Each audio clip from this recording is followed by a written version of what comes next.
एक दिन उसका फ़ोन आया, तो जब मैंने फ़ोन रखने लगा मुझसे कहते देख मैं तुझे अल्लाह का वास्ता देता हूँ, मेरी 1 मिनट की बात सुन ले।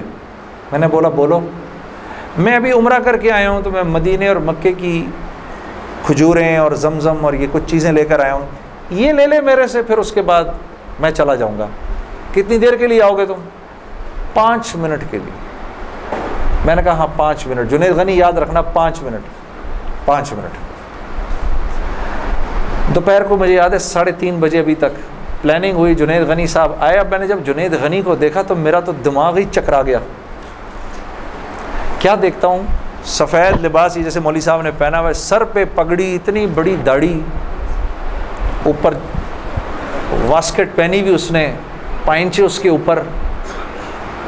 मैंने कहा जुनैद गनी ये तुझे क्या हो गया? कहता है मुझे क्या हो गया? मैं क्या कहूँ तुझे क्या हो गया? मैंने कहा ये तेरा हाल, तेरे जैसा शैतान, ये इतना बड़ा बुजुर्ग बना हुआ, आओ बैठो मेरे पास। आया मेरे पास बैठा, उसने मुझे खजूरें दी, जमज़म दी, जानमाज दी, और पूरे 5 मिनट में कहता है मेरे 5 मिनट पूरे हुए, अब मैं चलता हूँ। मैंने कहा नहीं, अब बैठ जाओ, बैठ जाओ, मुझे बताओ ये सब क्या है।